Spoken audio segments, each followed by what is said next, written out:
Welcome everyone to Professor Minford's fourth and last virtual talk on Hong Kong literature and translation.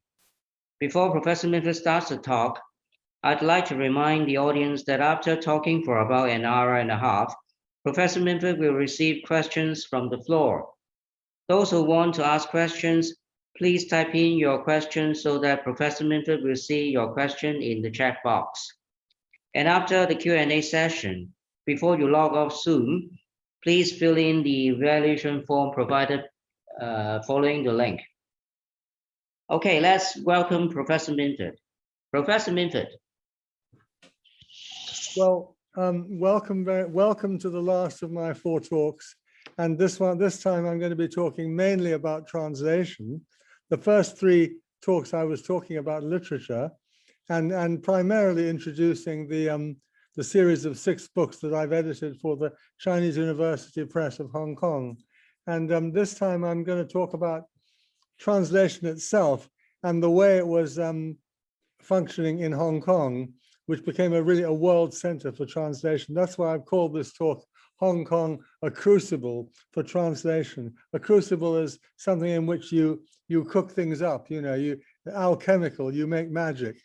And I think Hong Kong has been like that. Now I'm just going to, there we go. Okay, get rid of my black box again. Right. So as with the talk where I began with the question, what is literature? I feel I have to start again today by asking the question, what is translation? We all think we know what it is. We all think we understand translation. We do it every day. But what is it really, and how should that understanding inform our activity as translators? Now, there's the most wonderful statement made back in the 10th century by a Buddhist monk who had the name Zanning, and this comes from Martha Jiang's wonderful book called Chinese Discourse of Translation. And he just simply said, translation is change, 意业, you see, 意之言, 意业. To translate, in other words, to translate is to change. That is to change or transform what one does not have, wu, by means of what one does have. Now, this is a very sort of philosophical, existential definition of translation. As someone who translates most of my life, I'm very aware that I'm involved in a process of change. Everything's changing all the time. It's shifting from one language to another, from one culture to another. And when you get deeply involved in that process of change, it affects you very deeply. So I think it's good to remember this definition. It's a very old one. It's over 1,000 years old. And it's very fundamental. Translation is change. And that comes from this wonderful book, An Anthology of Chinese Discourse on Translation, edited by Hong Kong's very own Martha Jiang, one of the great figures in Hong Kong translation studies, who very sadly died a few years ago. A very fine translator, a very fine teacher, and I'm proud to say a great friend of mine. And she, along with some of the other people, people I miss to this very day. Now here's what I call a pretty dreary definition from a man called Peter Newmark, who's primarily a theorist. And I'm not even going to bother to read it. It's just a very boring and kind of superficial and ultimately quite meaningless definition. So we've got people in translation who really don't seem to understand what it is at all, frankly. I found a few quotes in my notebook, some of which I don't know where they came from. I like the first one. Translation is a way to break through cultural provincialism. It's a model of consciousness, of critical attention and imagination and cultural responsibility. And I don't know where that came from. I had it written down somewhere. Another one is translation keeps the world's doors open. I love that one. Translation is what keeps the world's doors open. And of course, that is a kind of restatement of what comes at the beginning of the King James Bible in the section called the Translators to the Reader. And this is the great Bible of 1616, and they wrote that translation it is that openeth the window. It doesn't throw the world's doors open, it opens the window to let in the light. It breaketh the shell that we may eat the kernel, putteth aside the curtain that we may look into the most holy place, that removeth the cover of the well, that we may come by the water. And of course, over the centuries, translating the Bible has been the most important field of translation throughout the world. The Bible has been translated into so many languages, and Bible translators have thought a great deal about what they're doing, because for them, they are translating the word of God. So therefore, it's very profound.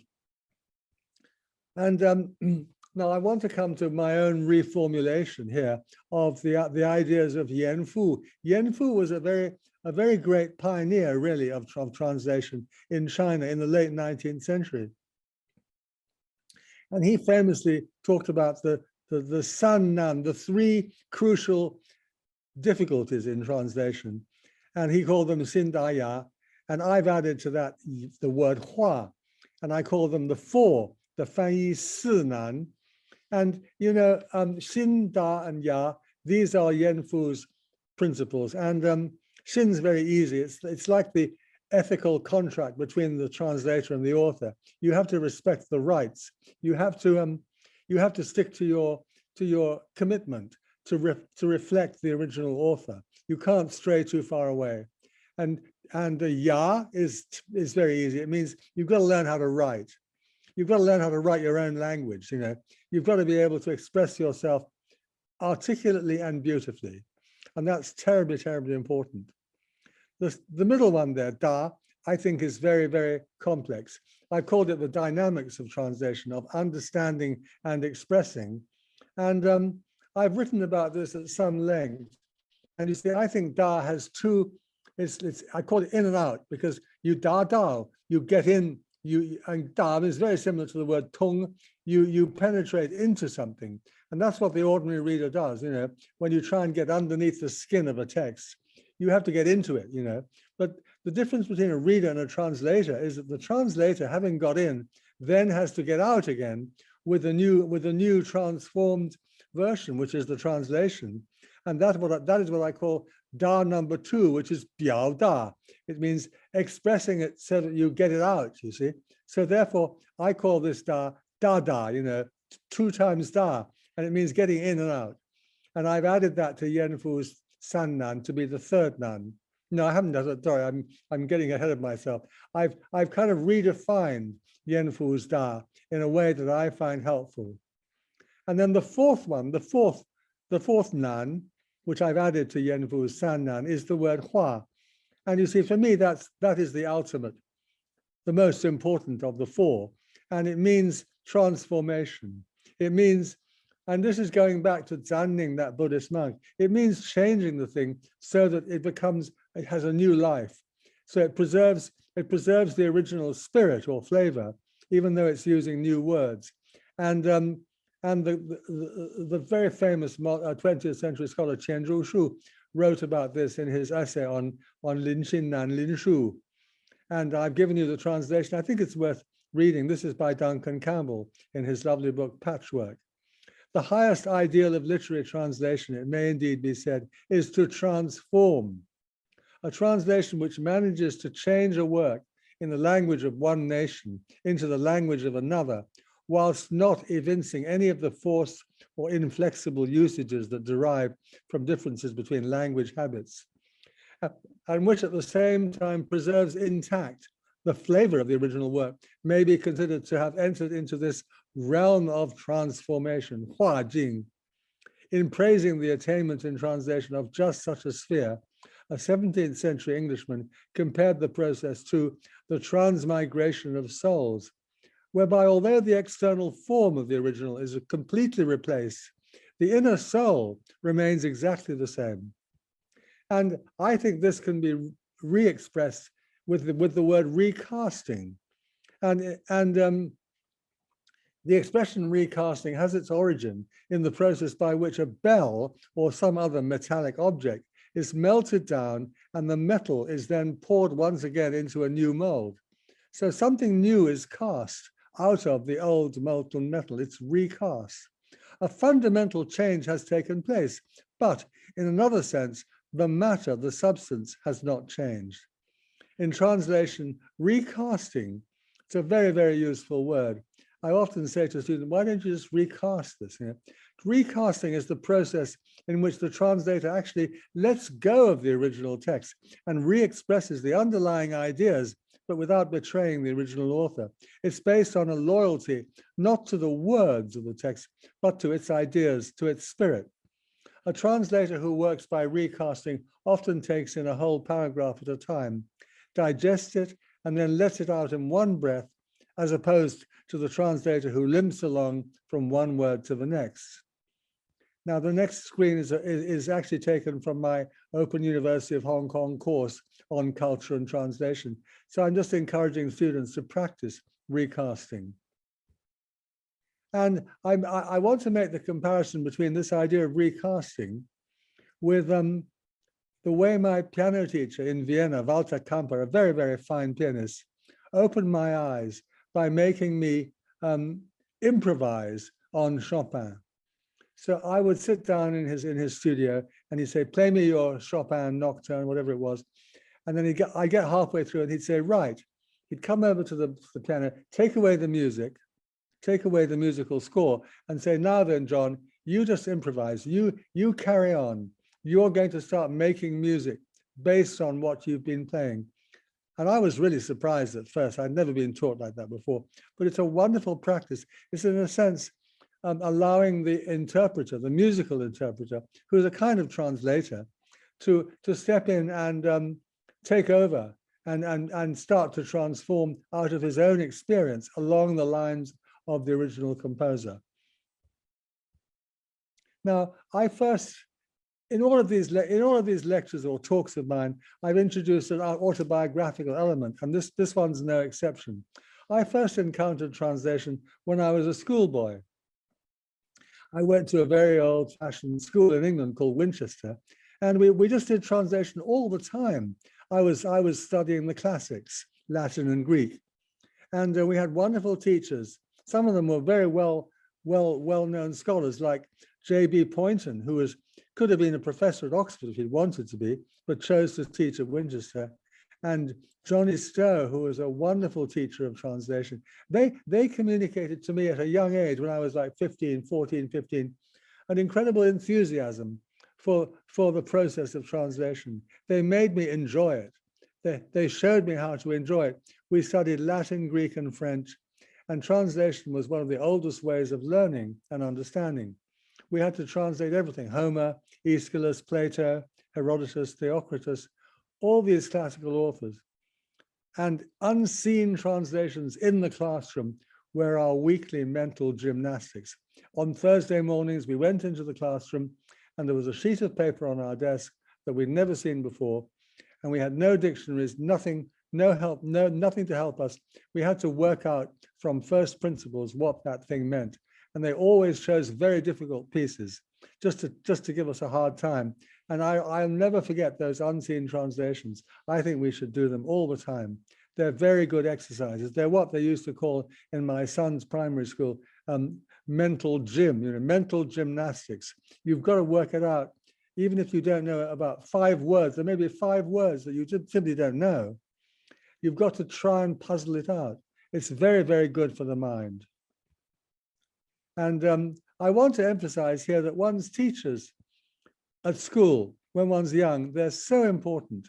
I've chosen as an example a wonderful teacher called Mr. McClure. He taught us sports, but I loved his handwriting. There he is in the center of that photograph at some function or other, and with a rather dashing hairstyle. And I liked his way of writing, and still to this day, my handwriting is modeled on the writing that I admired in my teacher, Mr. McClure, some 65 years ago. So what I'm trying to say is the influence of our teachers can be very, very profound. And I was very fortunate to have wonderful teachers as a boy. They influenced me very profoundly. There he is again in the bottom of a football team there, Mr. McClure. I've never seen him since I was about 11 years old, but he had an enduring influence on my life. And this is the only picture I can find of Johnny Stowe. He must be the little one standing up on the stool. and his two brothers were also teachers. But Johnny was the one who really influenced me. He loved literature, he loved translation, and he loved music. And he sort of spotted in me a kindred spirit, and he did everything he could to encourage me in that direction. So I owe him a huge debt of gratitude. And so do I to this man, J.B. Poynton, who was an incredibly distinguished classical scholar. And we were taught by him towards the end of his career, and he was becoming quite old, and he never did up the flies on his trousers, and he never tied his tie properly, but he was a superb teacher and a real inspiration. And another teacher I had there called Francis King, he taught me what I would call literary aestheticism. He loved to linger over beautiful passages. He wanted us to understand that Homer was beautiful, you know, and I learned that from him, and I owe him another huge debt. Now, a lot later, in the 1970s, after I'd studied at Oxford, I call them my years in the wilderness. And I was saved by Hong Lao Meng, which I was already starting to translate. And I was beginning to learn the hard way. Nobody told me how to translate.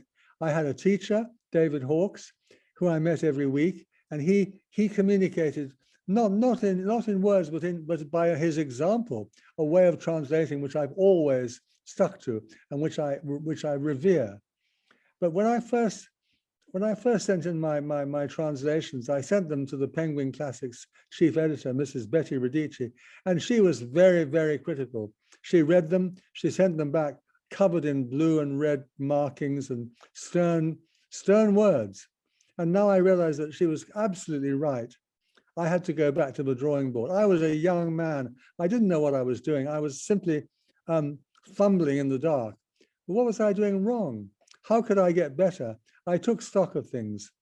I continued to learn from my teacher, who used to give me his typescripts, and then I decided to give up my efforts at writing dialogue in my own way, and instead I went back to basics by ransacking the popular novel Little Lord Fauntleroy.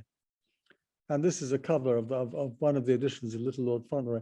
I chose that book because it was written in the late 19th century by an American woman who'd copied all the sort of the habits of Victorian writers of fiction. And I could go through this book, which has no deep meaning at all. It's a very light book, but she was very clever, Frances Hodgson Burnett, at copying the style of traditional fiction.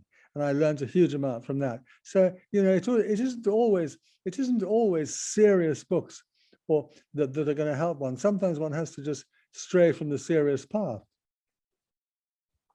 Now, I was not trained as a translator. I mean, it's as simple as that. I found my own way. But over the years in China, there have been several attempts. For example, the Buddhist translators, there were many, many of them, and they laid the foundations for Chinese translation, basically. If you look at Martha Zhang's book, it's just got hundreds of Buddhists, because they were translating the Buddhist sutras from Sanskrit into Chinese because of the need for their religion. So religion was a driving force in the development of translation, and different translators had different ideas, and that was fine. They debated with each other and they came up with some compromises. The same is true of Bible translation in the West. You know, it's dictated by the need to communicate the word of God, which you believe in deeply. And that's a very important motivating force for translators. Another motivating force is politics. It's the real world. When the Manchus took over China, when they established the new Qing dynasty in 1644 in Peking, they were very smart. They realized they needed to translate all of the Chinese classics, but also some of the novels, poems, and so on. And they employed large numbers of Manchus in order to translate, in order to master Chinese and translate. And they created the Manchu Translation Bureau, what they call the Neifan Shufang.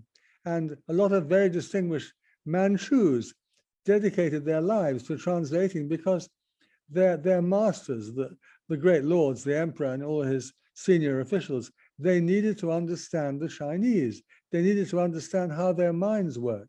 So here, the motivation was, the driving force was politics, was the need of the governing body to understand the people they were governing. Matteo Ricci, another Christian translator, who, along with a whole generation of Jesuits, was driven by the need to communicate to the Chinese the essence of the Christian faith. And later on, in international relations, there was a terrific need to train translators. And this is a photograph in the 1880s of young British student interpreters in Peking. And they all had to work very hard for 2 or 3 years to master the basics of Chinese. And especially in their case, they had to master the very formal language in which officials corresponded with each other. So somebody like Herbert Giles, a very fine translator, he basically cut his teeth. He learnt the basics as a student interpreter in Peking, as did many, many of his contemporaries. And they were very fine translators.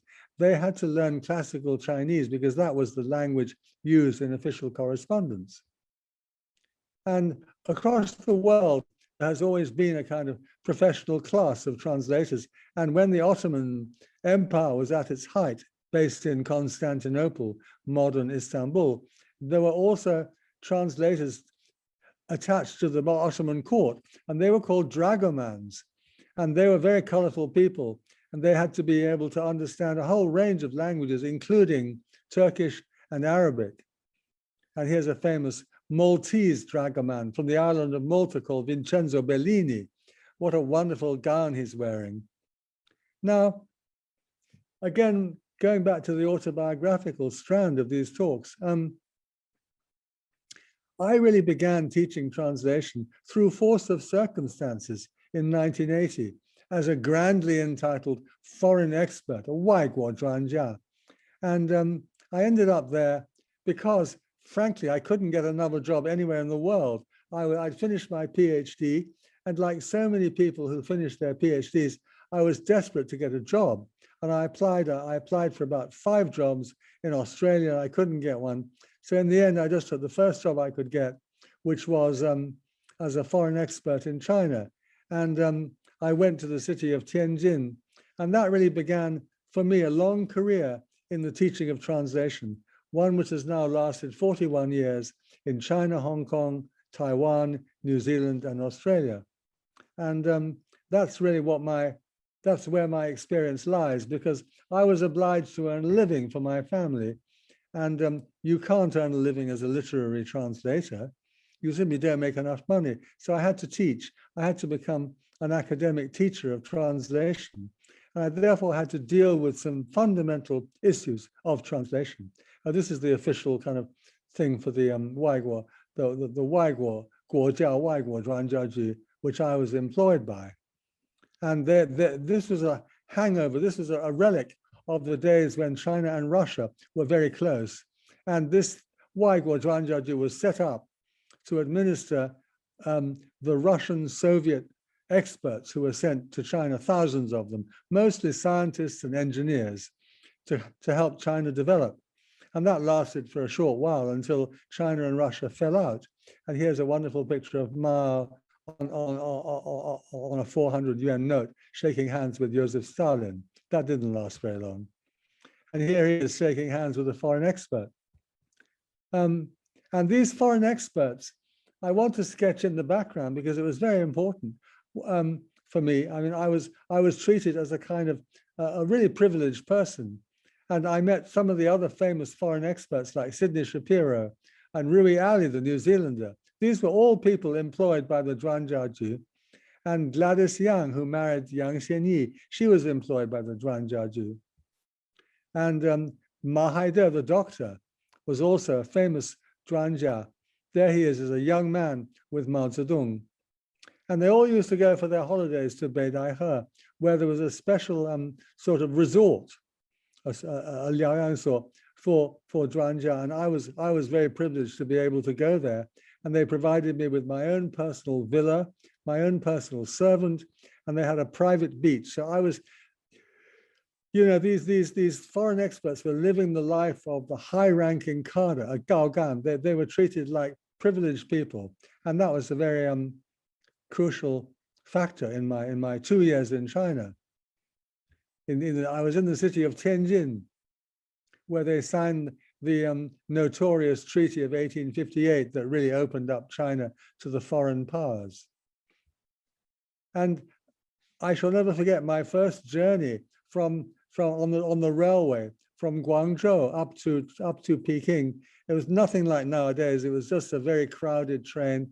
And there's my little blonde-haired son of 2 years old, who is known as Daniel, in the train, and everybody just absolutely obsessed with him. They couldn't keep their eyes off him because he was blonde, he was chubby, and he was, they felt it was good luck to touch him. This is the China I went to, you know. It's only just recovered from the Cultural Revolution. It was completely different from the China of today.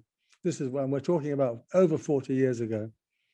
And the streets of Guangzhou were just, you could hardly even, there were very few bicycles, let alone cars, and people wearing terribly drab clothes, and a very dark city. And then Tianjin itself, very, very ramshackle, suffered terribly from the Tangshan earthquake.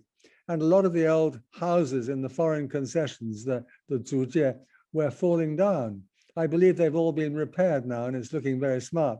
But when I went there, the place was an absolute wreck. And the place where I taught, the Wai Yu Xueyuan, set up on the Soviet model in the 1950s, had once been a Jesuit college. This is where the Jesuits taught the young. It was a kind of college of commerce run by the Jesuits. And they had their own chapel, a very large, grand chapel. And choir boys, there's a Jesuit priest at the Tianjin College training choir boys. It was a very privileged and strangely surreal world that we lived in. And we were very fortunate to find this lovely lady, Yao Nai, who valiantly on her bound feet pushed our little Danyu to his Di Yuan every day. And she was a very lovely lady who taught us how to cook and became a part of our family, really. We also used to go down to the Renmingungyue, the People's Park, and enjoy meeting these various interesting people who are all, some of them playing music, very rough and ready, but very exciting to go down there. And the old French church, the French cathedral, had been lavishly restored. And in the early 80s, a lot of young people used to hang around outside the cathedral. It had suddenly become rather trendy. And the old cafe, Kiesling's, which some friends of mine wanted to try and turn into a literary cafe, but that was not very successful. It was a failure. We were dealing with a society that was deeply traumatized by the Cultural Revolution. So you couldn't just create a poetic salon. That was ridiculous. It was an absurd idea, and it didn't succeed. And I think one has to remember that the other famous connection with Tianjin is that Mervyn Peake grew up in Tianjin, and his great trilogy, Gormenghast, to a certain extent is a recreation of his childhood memories of the dark city of Tianjin. And the other very famous resident of Tianjin was the Jesuit father Théard de Chardin, who was a visionary priest. And he used to go on long excursions out into Mongolia, and he was a paleontologist as well. And they still had most of his findings locked up in a building. I like this statement of his. I was haunted by him when I was there. He wrote, "I came to China to follow my star and to steep myself in the raw regions of the universe." And of course, Tianjin is also the city where the last emperor, Puyi, took refuge when he was thrown out of the Forbidden City. And there he is in Tianjin with his English tutor, Sir Reginald Johnson, and his lovely lady and various other foreign friends. And that's the house. It's now a kind of tourist venue. And there he is with all of his courtiers and ladies and so on. And it was also a place where a lot of the old warlords, like, for example, the Zhang family, Zhang Zuolin, Zhang Xueliang, their mansion was still lived in by a part of it was still lived in by members of the Zhang family. And I used to be invited to parties there quite regularly. They liked to have rock and roll and stuff like that. And throughout the British concession, you had the descendants of, for example, Yuan Shikai. Yuan Shikai's family was still living in Tianjin. And it was a very important element in the city, which again colored my experience of my first experience of living in China. And the Aisingura, the imperial family of Puyi, there were several members of that family still living in Tianjin. And one of them was a very skillful painter who used to come around, and I purchased several of his paintings. I think my favorite one is actually this very simple technical exercise of bamboo painting done by a man who was a cousin of Puyi, the last emperor. So that was my first introduction to the hard work of teaching translation. I'll come back to it later, but I went from there to Hong Kong, and from 1982 until 1986, I was teaching at the Chinese University Department of Translation, and at the same time editing the magazine Renditions. And quite out of the blue, I was asked by the Hong Kong Psychological Society if I would contribute something to their little journal. And they said, could you write something about translation? So I sat down and had a good think. And it seemed like a good time to think. It came out in 1985, but I think I was doing it in 1984. And I was looking back on my experience in China and thinking, what's going on? What are we doing when we teach translation? What is it all about? What are the real difficulties? And I think looking back now, some 40 years later, I don't think my ideas have changed much. I think I said it all then, and I've simply been repeating myself ever since. And I think it's worth looking at this. I'll read this because I think it's quite central to my own thinking. And this is what I wrote towards the end of this quite long article. In 1980, I gave a class of postgraduate translation students in China an English passage taken from the translated works of Carl Gustav Jung to translate into Chinese. It concerned the archetypes and their role in the human psyche. I began to realize from their helpless response the enormous depth of their problem. Simultaneously, I perceived that the elaborate linguistic and theoretical apparatus they had been equipped with served only to justify a specious academic curriculum to the authorities and to conceal a total unpreparedness and lack of cultural understanding. So in other words, this is where I very first articulated my disbelief in translation theory when it comes to training translators. These 4 graduate students had been pumped full of theory by my colleague, who I'll talk about in a minute, but they were incapable of translating the simplest thing. So openness to the study of culture and literature is explosive. That's what they needed. It's not something that can be safely nurtured. To open the students' minds might mean to close the institute's doors. So you see, linguistic theory is safe. It's kind of safe and it's academic, and that's why it was doing so well. And yet, if they ever want to learn to translate, what these students need more than anything else now, as in 1852, is a grounding in world culture. For this to occur, the almost medieval cultural isolation in which China still exists must be broken. And this involves a deep and complex psychological process. Translation itself, and here we come back to the idea, translation itself is a process of change. To quote George Steiner again, it is the meshing of 2 different world images, of 2 different patterns of human life. And here I quote Qianzhong, again, the same quotation from Qianzhong Shu about Hua. The kind of cultural understanding that makes translation and transformation possible must be based on an openness to change. Students must be enabled to project beyond the fortress of the Middle Kingdom. This kind of imaginative breakthrough is a messy business. It involves exorcising the stigma of treason and infidelity and instilling in its place imaginative freedom and courage. But it leads to real results. The sterile theory syllabus may look neat and plausible, but in China, I saw in it an excuse for the perpetuation of an age-old cultural problem. So really from the very beginning, I was immediately onto what I realized was the key issue, which is not to drown students with translation theory, but to open them up to the world of change. And when I was in Hong Kong in the mid-80s,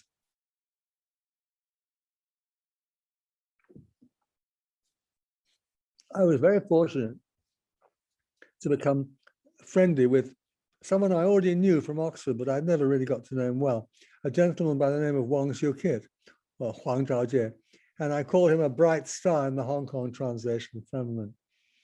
Now, Shukid became a very close friend of mine. Here he is at my birthday party in June 1996 with Pang Bingjun on the left. He was a professor from Nankai University visiting Hong Kong. And Zhu Zhiyu on the right. He was my student in Tianjin who moved to Hong Kong to do his PhD. And there we are playing a game in my apartment. And Shukid and I are exchanging some whispered secrets. And now I think we were playing charades actually, or charades, I think the Americans called it. And there was Shukid. He loved playing games. And I was recently very fortunate in that my friend Joseph Poon from Hong Kong University sent me some wonderful photographs of Shukid. He was Shukid's close friend and colleague. And this is a picture of Shukid in 1982. And he really looks like Marcel Proust. And he was also very fond of Hong Lemong, and there was an element of the Jia Baoyu in him as well, the kind of foppish dandy. I remember, you see, Shukid was flamboyantly gay in the times when it really wasn't very safe to be gay at all. But he never made any bones about it. He was always quite clearly gay, and a wonderful teacher, a fantastically kind and considerate and thoughtful person. But living in an environment where, at that time, homosexuality was highly doubtful. I mean, I remember being called up on the phone by a friend of mine who had a TV program, and he said the government is claiming that they want to be hard on gay people because it's contrary to Chinese culture. Would I like to comment? So I went on the TV and I talked about Hong Lemong. And of course, Hong Lemong is full of homosexuality, and it was totally tolerated and regarded with, in a very relaxed manner. And I mean, Jia Baoyu was extremely bisexual, of course, we all know that. And I was very happy to be able to say that on Hong Kong TV. It was a very open debate going on. And of course, nothing came of it. Gradually, Hong Kong fell in line with the rest of the world. Now, Shukid had his own way of talking about himself, and this was his own brief self-portrait written for a book I put together with my wife in 2003. And this is what he wrote about himself, which I love. Having been taught in his youth by Professor Rao Zhongyi and trained and inspired in his prime by Professor David Hawkes, Shukid Wong thought he might develop into a scholar of some weight. This was not to be, but he has ended up devoting all his years of active service to the education of the young, an alternative course he has come to accept and enjoy.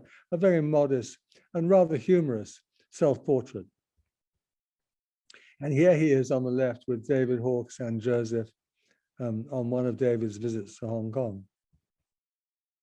I remember one particular moment very clearly. I was visiting Hong Kong University. I was looking for Shukid, and he saw me coming, and he came rushing out from the university bar, crying in tones of awe like an excited young boy. Guess who's here? He dragged me by the hand into the bar. The elderly gentleman he was entertaining turned out to be the legendary modernist poet Bian Zhilin on one of his rare visits to Hong Kong. For Shukid, fine poetry and literature were everything.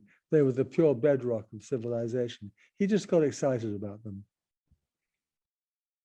Now, I'll just see how the time's going.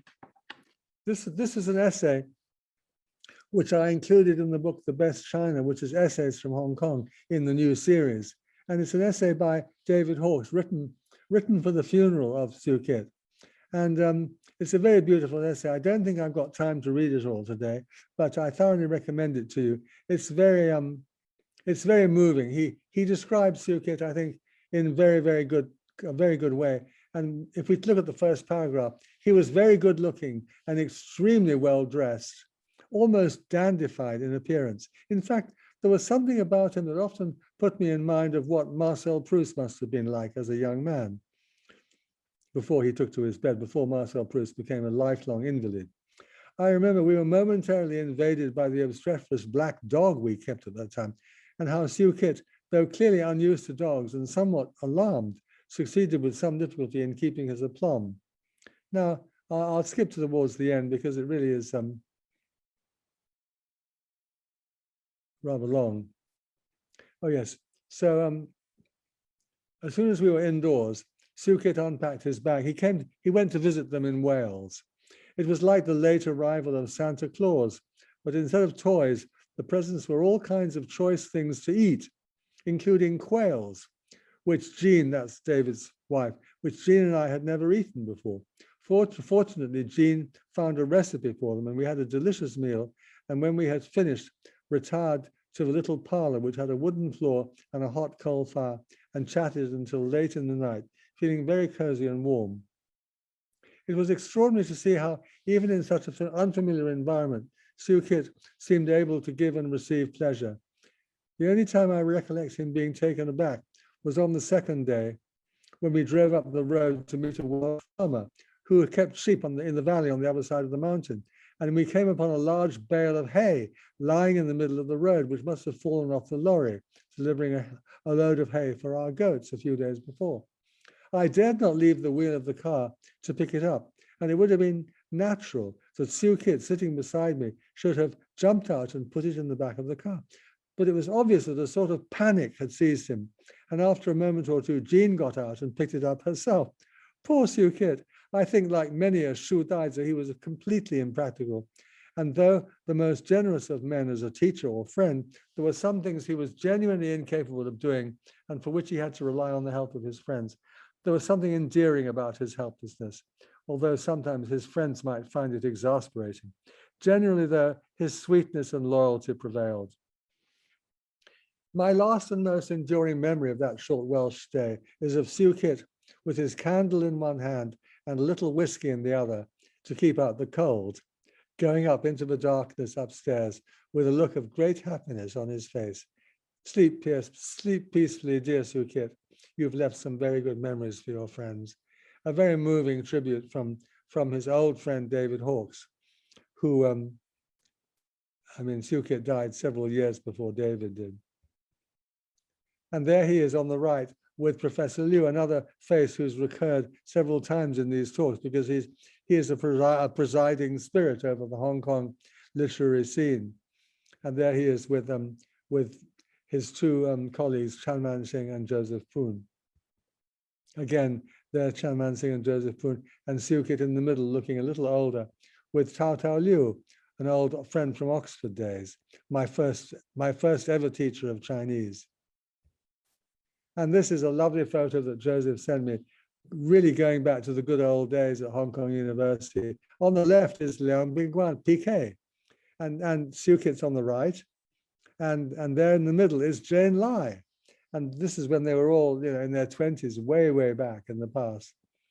And these are bonds that, survived many years. And another very important figure of the Hong Kong U was Mary Fong. And she translated the poetry of Bian Zhilin. And there's a picture of Bian Zhilin as a young man.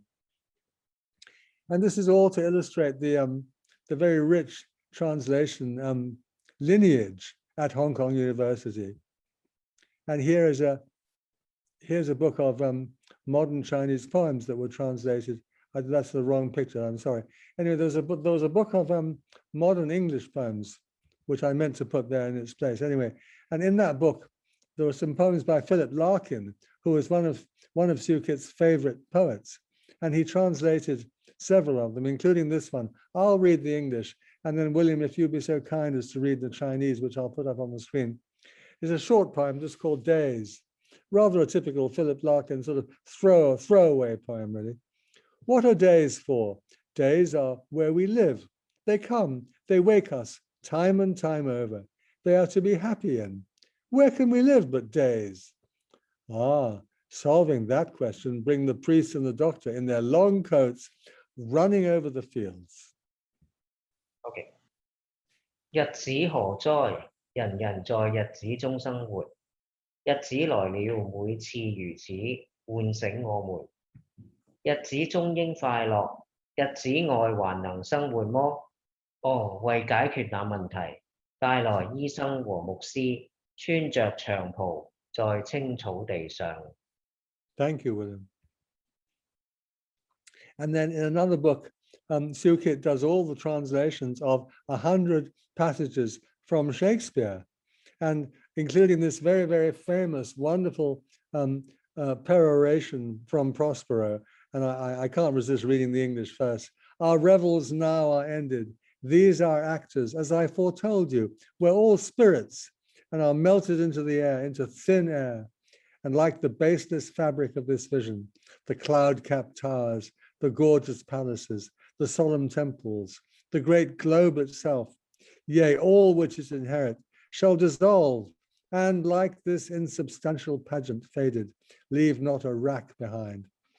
We are such stuff as dreams are made on, and our little life is rounded with a sleep. And here's Shukid's translation.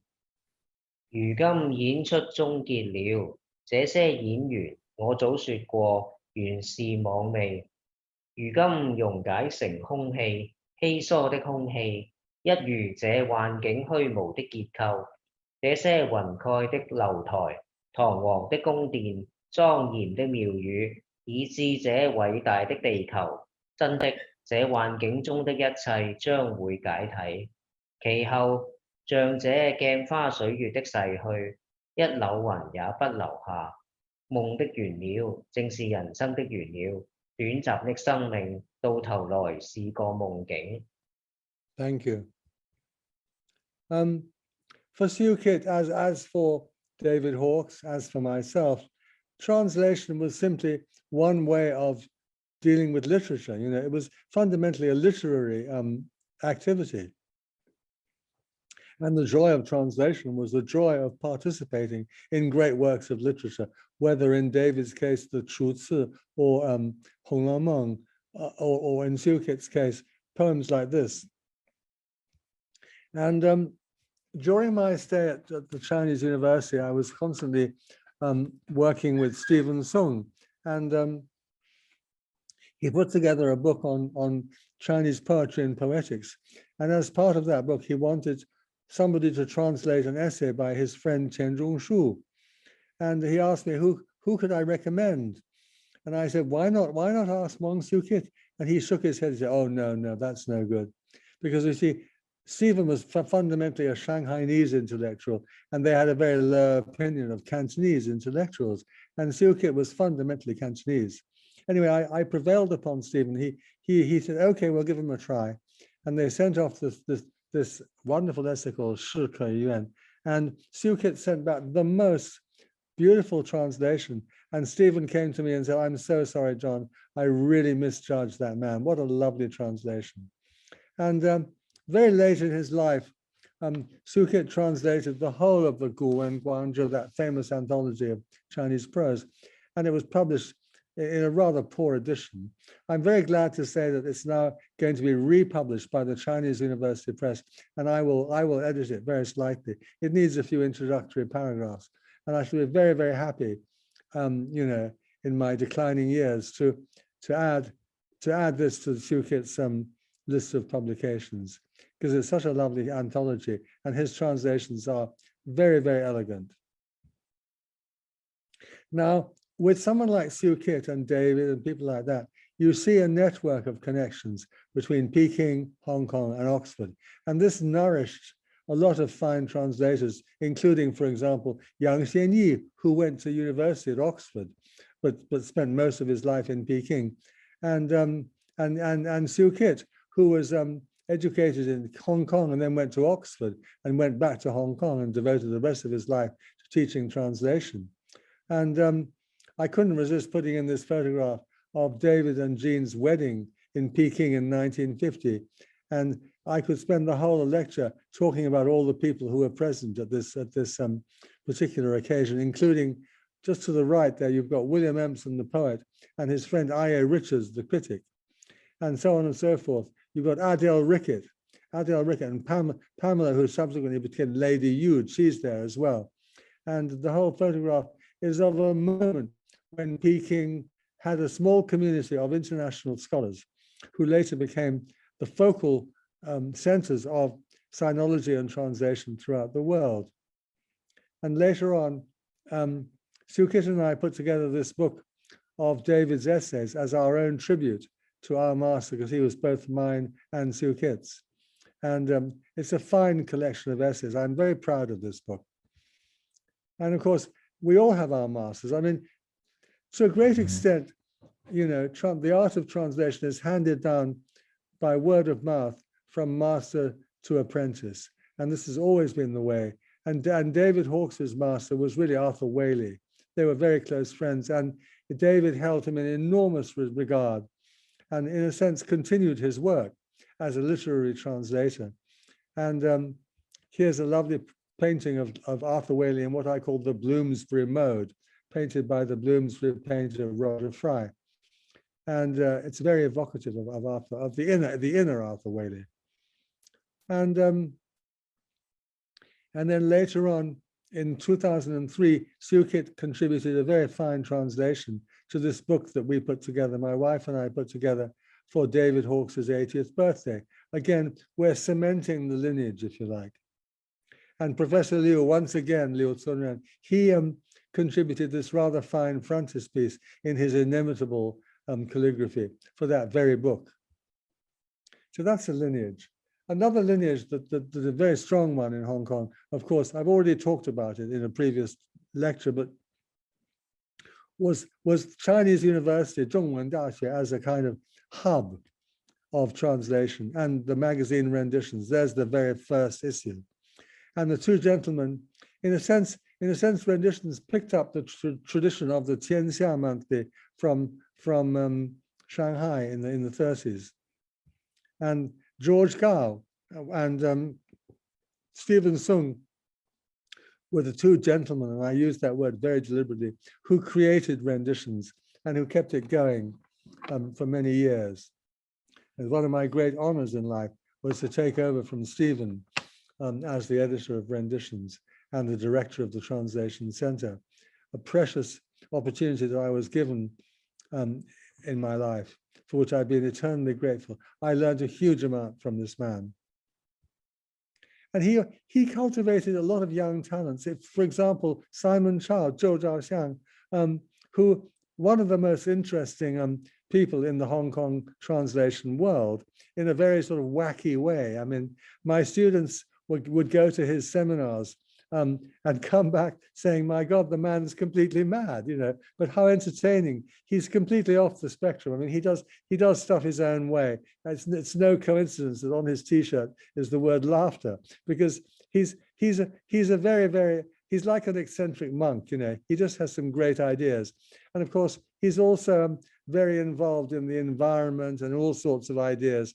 And Simon was very much a product of Stephen Sung's center. He worked there for a while. And so did Huang Guobin, Lawrence Wang, a very, very fine translator. So Chinese U had its own little center of gravity. I've been talking about Hong Kong U and Shukid and all those people there.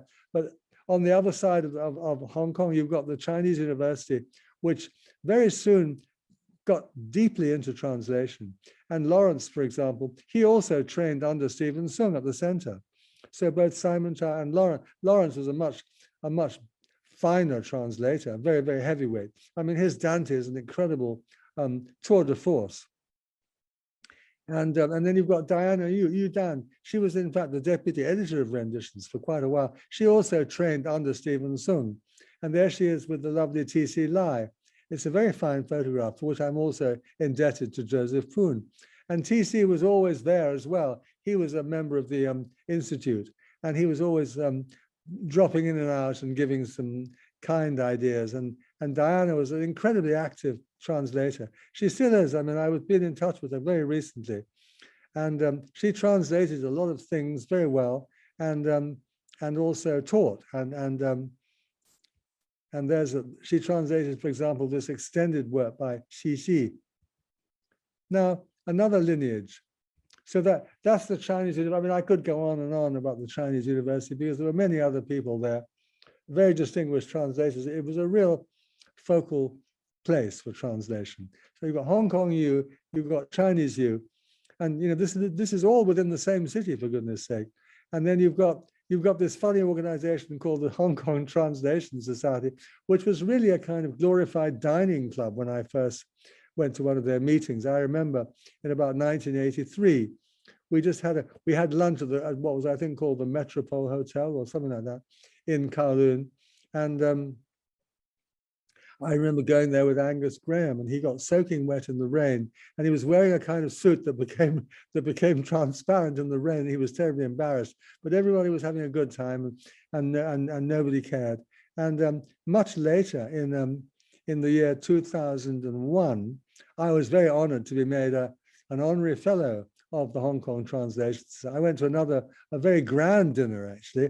They'd obviously come up in the world since then, and this is the certificate I was given to say that I was an honorary fellow. I was very, very flattered and complimented because prior to me, Yang Xianyi had been made an honorary fellow, and I've always been a great fan of Xianyi's and a great friend of his too. So I was very happy to be in that select club. But really,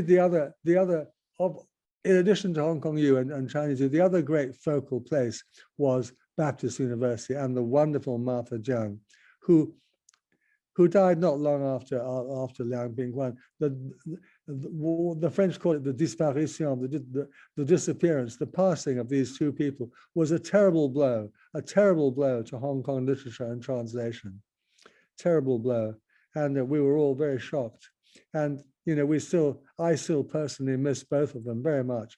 I became very, very friendly with Martha during my years at the Open University. She was very supportive, and we discovered that we had a lot in common.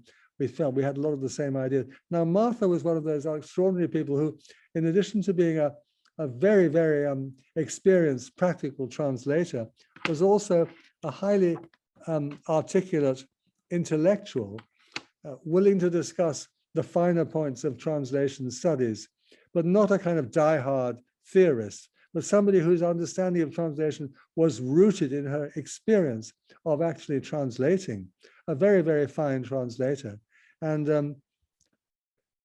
a very dedicated teacher, a very serious and wonderful person. I mean, she's up there with Siu Kit and Stephen Sung as one of the driving forces behind, and of course her dear friend Jane Lai as again another one. And I first encountered Martha when she translated some fiction for Renditions paperbacks. I didn't know her from Adam or from Eve. I mean, she just sent in these translations. I thought they were marvelous. This is Liu Sola, the mainland woman writer. And this is another mainland writer, Han Shaogung. And she translated these things. There she is with Jane Lai, you see. They were the two of them were like the twin forces behind the Baptist University translation scene. And this again is her great book, which I treasure greatly. I wrote a review of it in which I said how important it was. I'm very pleased that the second volume has come out now. But you see, when she put together that book, she was able to draw on the whole community of Hong Kong translation scholars. And Jane Lai, Zhu Zhiyu, Tan Zaixi, they were all helping her because people loved to help her. She was that kind of person. She generated that sort of sympathy and enthusiasm, and very kind and very, very clever lady. She also put together anthologies of literature such as Hong Kong Collage, still a very, very useful anthology representing, her own view of the Hong Kong literary scene at the time. Now, I want to mention in passing, because they're part of my own story, but two interesting individuals who were in Hong Kong in the 1980s, who were translators, but they were kind of individuals. They weren't connected to any of these scenes. And one of them was a man named Sung Shi. And I'd known of him for a long time, but I finally got to know him quite well in his old age in the 80s. And one of my very few, there he is as a younger man. He was always very elegantly dressed. And there he is as a very young man with George Bernard Shaw. and Wendy Hiller, the actress. And that's a scene from his runaway success in the West End called Lady Precious Stream. Now, he was also a great friend. Shungshi was also a great friend of J.M. Barrie, who wrote Peter Pan.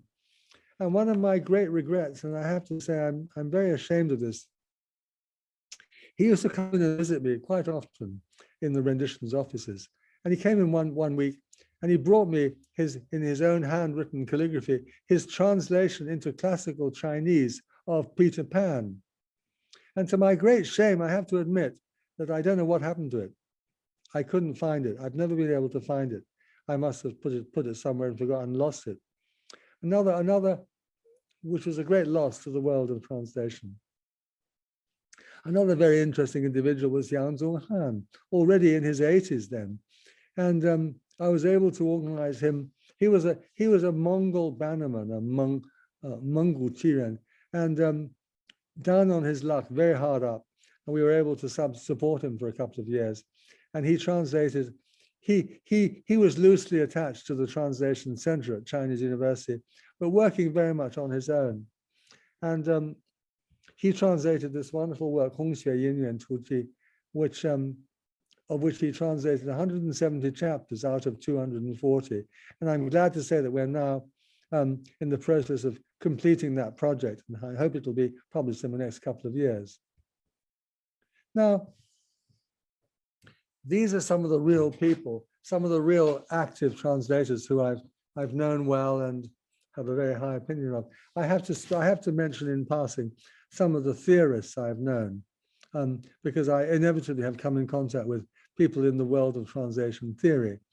And this is the first one I need to mention is Eugene Neider, a Bible translating expert and a true gentleman who, on one occasion, I was asked to be the discussant for two translation theorists, Eugene Neider and Peter Newmark. And I was very critical of translation theory, but I felt I had to warn Neider, because he was already quite old. I had to warn Neider beforehand that I was going to be, after the lunch break, I was going to speak, and I was going to say some quite harsh things about translation theory as being not suitable for young students. And we were standing on the terrace looking out over Tolo Harbor, and he turned to me and said, "Young man, I completely agree with you." And I thought, I was very surprised. "I completely agree with you. And what's more," he said, "I want to share something with you. I'm getting married next week." And this was a man who was already in his 80s. He'd fallen in love with a young Spanish or Argentinian dancer, and he wanted to share his joy with me. And I really appreciated that. Anyway, after the break, I started to speak, and I said what I had to say, and I finished. And then the chair said to Professor Neider, "Would you like to comment?" And I thought, this is the moment of truth. And Professor Neider stood up and he said, "I completely agree with what my young friend has just said." And then he sat down. And I was absolutely bowled over that he'd more or less admitted that what he was writing was of no use to the audience. They were primarily young Hong Kong students. By contrast, Peter Newmark got up and was absolutely furious. He was beside himself with anger. He started shouting at me, and I let him do his thing. And then the chair said, "Would you like to reply?" I said, "No, thank you. I think Professor Newmark has done enough." And that was the end of my connection with Peter Newmark, whose book I found really poor. And then another quite prominent Hong Kong translation theorist is Tan Zai-Shi. And I like him very much. He's a very nice guy.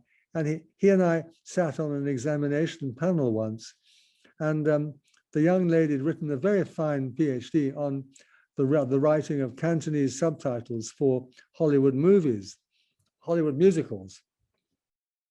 And during the course of the examination, Professor Tan said to her, "Young lady, I detect no sign of theory in your PhD." And the poor lady looked at me in terror. She thought this was the end of her life. He was going to demolish her. So I had to leap to her rescue. And I turned to Tan Zai-Shi, who was sitting next to me, and I said, "Professor Tan, I think you have to understand that the young lady has actually is working on the ultimately Zen theory of translation. And he looked at me with a rather whimsical smile and said, "Oh, what's that?" And I said, "That's no theory at all." "Oh," he said, "I understand, yeah." And so I saved her bacon. And he was very, very kind, a very understanding and sweet person. And another translation theorist is Anthony Pym at the University of Melbourne. And he was always wanting to interview me. And I always used to play the fool. And he knew I was playing the fool. And he had a great sense of humor. Very, very clever man who's written many, many very intelligent books on translation theory, including this one. Many of them have been translated into Chinese. So for my money, this is the kind of translation theorist who knows what he's doing, very sharp mind, intellectually on the money, but has a complete respect for the working translator, such as myself. We don't need to disagree because we both understand each other very well. And that, I'm very happy with that. Now, I think I may have to skip this one because how's the time going? I might come back to this later because this is an example. Now, I like to think of translation as a form of new chinoiserie. Chinoiserie was has always been rather looked down upon. Chinoiserie is where you play around with Chinese things and you make fun, you have fun with them. And these are some wonderful examples of chinoiserie. I mean, who can not love that? I'd love to have that on my wall. And chinoiserie in architecture was a big thing, in the 18th and early 19th century. This is the famous chinoiserie pavilion at Potsdam. And there was a group of people in 18th century England called the Dilettanti Society. And their motto was seria luda, which means I play with serious things. And that's kind of my motto with translation. I think we should enjoy ourselves. We should play with serious things. Here's one of the founders of the Dilettanti Society with a very large glass of wine in his right hand. And I see a lineage here of people over the years who've made fun of their scholarship and of their work as translators and scholars. And Robert van Gulik, the great Dutch diplomat, there he is in his library playing with his gutschin, his lute, and a man who believed in practicing what he preached, who was an active scholar, translator, aesthete, art historian, you mention it. Wonderful man, one of my great heroes. And Andrei Dorman, the French translator of Hua Nan, in his studio, you can see that he likes to create his own Chinese chinoiserie environment in order to feel comfortable, in order to do what he's doing with fun, and seria ludo, to play with things, serious things, to have fun with them. Harold Acton, again, who taught for some years in Peking, at Peking University, and who came to love things Chinese and collaborated with Chinese in doing various translations, although he himself knew virtually no Chinese. And there he is in his Chinese studio, indulging in the pleasure of purveying Chinese things. And the Marquis d'Hervé de Saint-Denis, the first real French translator of Tang poetry, he was also a man who wrote a book on the interpretation of dreams. For him, there was no real division between phonology and translation and aesthetics, and he was a man of wide-ranging interests. That's the kind of person we need. And Paul Demierville, the wonderful French-Swiss scholar, whose lifelong friendship with Rao Zhongyi led to various collaborative poetic excursions when they went climbing in the Alps. Another of the big figures in phonology, who also was a fine translator, but a man of enormous culture and spiritual depth. And of course, the famous Paul Pelliot, there he is reading the manuscripts at Dunhuang. These are the giants. These are the people who we should stand in awe of as trainee translators. And Edouard Chavan, who translated the Shiji, there he is in Japan with his wife. Neither of them are Japanese, of course, but they like to wear kimonos, and she's, holding the instrument, and they're entering into the fun of being in the Orient.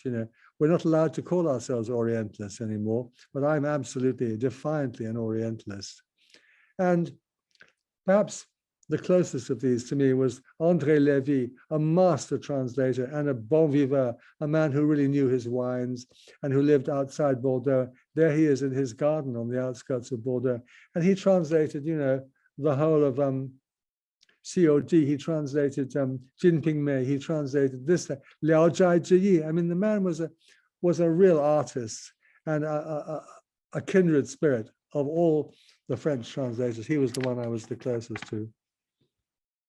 So here I am in my little studio here, the Sanquan Tang, my three-dog hall, where I try to recreate my own Shin Mazuri, if you like, environment. And it is a sanctuary. It is where I function as a translator. And in that respect, I feel in the same lineage. I am playing with serious things in my studio. I work very, very hard, but I also like to enjoy myself and have a lot of fun. And that's when I'm here in New Zealand. In France, which is my other home, I love to go back to my old studio at Fontmarty, the Yaoyan Shanduan. And in the midst of the vines, in the middle of, at the end of a valley, miles from anywhere, there it is, at the foot of a double moraine.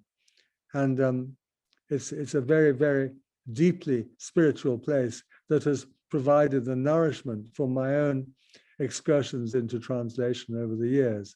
There I've translated Liao Zhai, I've translated Sun Zi Bingfa, I translated the I Ching and so on and so forth. And for me, the environment that I created there was terribly important in terms of nurturing the determination that one needs and the spiritual breath, the chi that one needs to accomplish a work of translation. These are just pictures of that wonderful place, which I miss so deeply. And up above it looms the dark shadow of the medieval chateau of Aguilar, where some of the last Cathars took refuge. And when I went back to Hong Kong in 2004, which is where I first met William, I decided I was lucky to be a dean and therefore able to approve of myself. I didn't have to go to some other dean for approval. I could approve myself. I was able to launch a new MA in translation, and we called it Learning to Translate by Translating. I just decided to have the first MA that got rid of theory completely, not a trace of theory in that MA. I don't know what they're doing now, but when I was there, when I was teaching it, we literally did not have any theoretical courses whatsoever. We learned to translate by translating. And I was very proud of that. Gave me a chance to put into practice, you know, to practice what I preached. Now, I think the time has come, you know, to draw to a close. And I've put together a kind of manifesto here, which I wrote some years ago, but I still believe in it.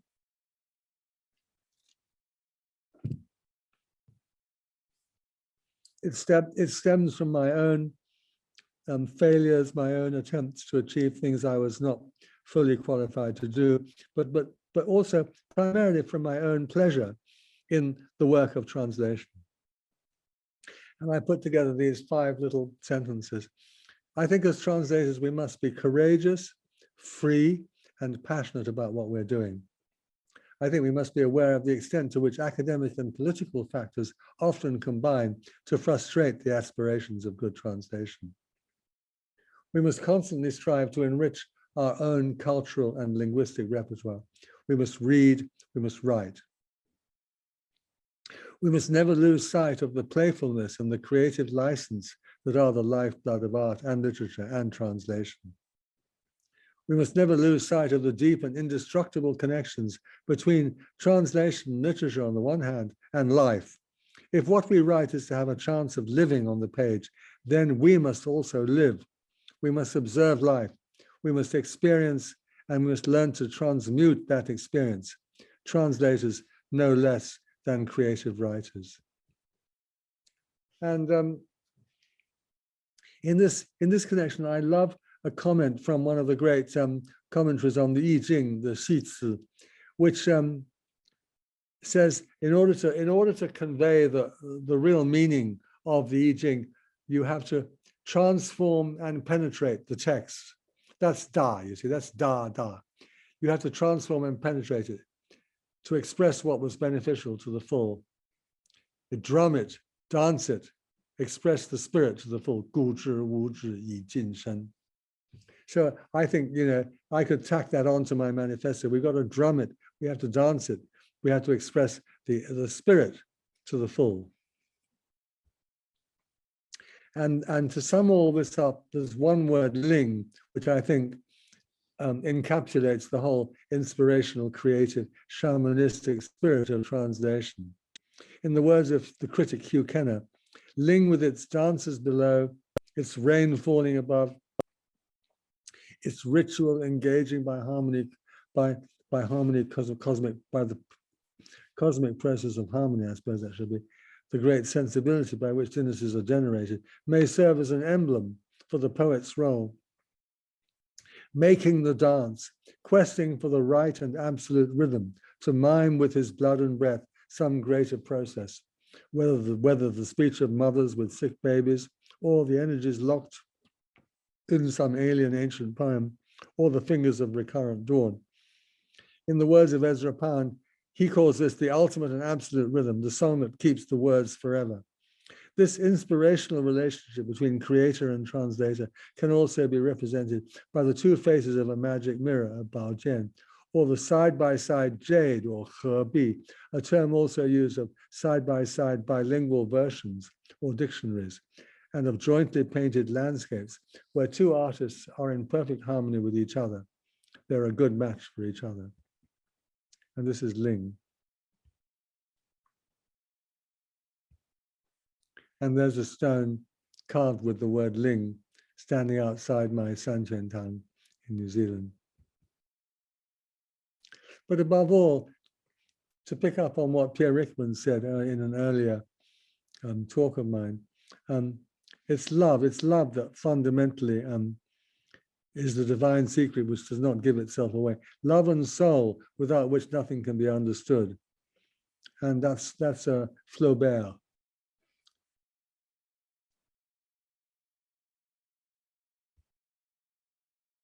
We must be bold, we must play the timeless game so well described by Hermann Hesse, who wrote in this poem in the back of Magister Ludi. I hear music, I see men of the past and future, I see wise men and poets, scholars and artists, I would add translators, harmoniously building the 100-gated cathedral of the mind. And John Donne, in one of his superb pieces of prose, writes, all mankind is of one author. Of course, he's religious, and is one volume. When one man dies, one chapter is not torn out of the book, but translated into a better language. And every chapter must be so translated. God employs several translators. Some pieces are translated by age, some by sickness, some by war, some by justice. But God's hand is in every translation, and his hand shall bind up all our scattered leaves again for that library where every book shall lie open to one another. There's John Donne. And Walter de la Mare, a fine poet and writer of stories, wrote this, in a wider sense, all human experience, all communication between humans is translation. Only by insight and by divination can we pierce inward to the citadel of the mind. This is Da, you see. Only by insight and by divination can we pierce inward to the citadel of the mind and soul. We can only translate their touch, their gestures, the words they use, the changing looks on their faces into terms of our own consciousness and spirit. There's Walter de la Mare. And the last word belongs to St. Augustine of Hippo, the North African man converted from a life of pleasure and indulgence to become one of the great apologists of the Christian faith. And the very famous prayer of his, which we used to read it at school quite often. I mean, I knew it by heart. And I've reoriented this lovely prayer for the purpose of translators, on the basis that, as Pierre Rickman said, you can only really translate a work that you love. Only love can actually free you to translate. And that's what I mean when I say you have to translate with passion. Eternal God, who are the light of the minds that know you, the joy of the hearts that love you, and the strength of the wills that serve you. Grant us so to know you that we may truly love you, and so to love you that we may fully serve you, whom to serve is perfect freedom, in Jesus Christ our Lord. In other words, once one is able to truly love a work of literature, and once one can penetrate into it deeply and love it fully, one can both serve it and be perfectly free. So there really is no contradiction between faithfulness and freedom. They are, in fact, the same thing. Whom to serve is perfect freedom is the ultimate motto of the translator. Thank you very much. I'll end my talk there, and now we can have the question and answer session. And this was a re-recording done because in the actual delivery of this talk there were some problems with my PowerPoint, which have now been remedied. Thank you very much. Yeah. So if you have any questions, just put them on the chat. Put them in the chat room, and I've already got a question here. My goodness. Okay. This is someone who asked me a very difficult question last time. I don't know the person, but what does playfulness and creative license mean? My goodness, you've hit the nail on the head there. It means enjoying yourself. It means, I mean, playfulness means having fun. I don't think it's that difficult. Playfulness means, for example, translating Hong Lao Meng. I'll always come back to that. I mean, Cao Shui-Chin was a very playful author. And my friend Fan Sheng Yu is writing a whole book about it. You know, he was always teasing his reader with funny riddles and puns and all kinds of things, secret little things, and very playful, very, very playful. Pu Sung-ling is an incredibly playful author. They tantalize their reader. They throw out little hints and things. And David Hawkes succeeds magnificently because he's very, very playful. And he takes an enormous amount of creative license. That's making stuff up. Making stuff up. I mean, you might be shocked, but David Hawkes makes up an incredible amount of stuff. It's not there in the Chinese. It's simply not there. He just makes it up. And if you go through it carefully, page by page, you can take out huge amounts of English that is simply not in Cao Shui-Chin's Chinese at all, because David feels that he has understood Cao Shui-Chin so well. He's become his zhiyin, you know, his dearest friend, and he therefore has he has permission. He's got permission from the author to do what the hell he likes, and that's what I got Jin Yong to sign a contract saying I could do whatever I liked. He wasn't happy about it, but he did sign, and I did. I used a huge amount of creative license in Lu Dingji, which of course is a different story from Hong Lao Meng. I mean, Lu Dingji is just a light novel, but with Hong Lao Meng, it's a deeper thing. It's a deeper issue. You've got to be, whom to serve is perfect freedom. You serve the author. You serve the author. You love the author. You love the book. And that gives you the right and the ability to make stuff up. And that's what Hawkes did. And that's what he taught me to do. I learned basically everything I learned about translation, I learned from David Hawkes. I mean, he was my teacher and my friend and my father-in-law. And we had our differences. We had some quite considerable disagreements, but he just taught me by his example. He never sat down and taught me and said this. He just taught me by his example that you've got to be free. It's about freedom. Playfulness and creative license are just another way of talking about freedom, you know. And freedom is another word, you know, as Janet Stopton said, nothing left to lose. You know, you've got to be free. If you're not free, you're basically you're screwed. You know, you can't. If without freedom, there can be no culture, there can be no literature, there can be no translation, there can be nothing. The spiritual life is dead. You know, and freedom is worth fighting for. You know. Anyway, that's not a very good answer. Now, this is somebody called Sean, is it? According to your own experience, do you think publishers or editors have a crucial role to play in publishing translated books? Oh God, yes. I was very fortunate to to be thrown into contact at the very beginning with Penguin Books. And at that time, they had some superb editors like Betty and others, people who really loved literature, you know. And this went on until quite recently. It's not really the case now. And in Hong Kong, when I was at Chinese University, the publisher, the head of the Chinese University Press, T.L. Jim, was a most wonderful person. I mean, he became a very close friend. He loved his work. He loved books.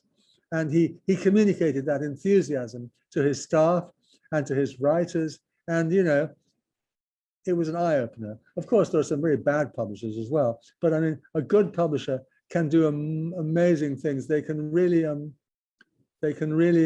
sort of cultivate a writer. They can cultivate a translator. They can point them in the right direction. They can take risks. You know, they can say, yes, we'll publish all of that. And then you feel, wow, they actually believe in me, you know, and then you're inspired to do more. And, you know, I've had that sort of relationship again recently with the Chinese University Press, with the director, Gan Qi, and her assistant, you know, Min Lei. They've been so wonderfully enthusiastic. And when I was almost on the verge of giving up that Hong Kong series, they came in and just filled me with enthusiasm and faith and said, come on, we're going to do this together. And they were fantastic, wonderful people. And their editors were absolutely first rate. And it's like working with, you know, the dream team, as they say. They were just so good. I felt very, very fortunate. I've not always, I mean, some publishers are actually dreadful. I won't tell the bad stories because I think we should keep the bad stories for a hard night of drinking somewhere else. But I've had some bad stories too with publishers who are just mean and self-promoting and all about money. And, you know, and there are plenty of those in China. I could tell you a few stories about that, both in Shanghai and in Peking. But I mean, to balance that out, I've had some wonderful times with good publishers, and they can help so much, so much. Okay, now then, Charlene, you want about my views on translation theory? I didn't really get to let go on that because I mean, everybody wants to know. I have very clear views on translation theory, and they are as follows. But it's quite interesting as a kind of strange arena for academic discourse. I mean, what I was told some time ago, and I think there's truth in it, was that there was a certain moment when there were far too many graduates of linguistics, and they couldn't get promotion, so most of them switched over into translation theory and got promoted straight away. And therefore, there was a huge kind of burgeoning of translation theory. This is going back 20 or 30 years. And people like Peter Newmark, you know, for example.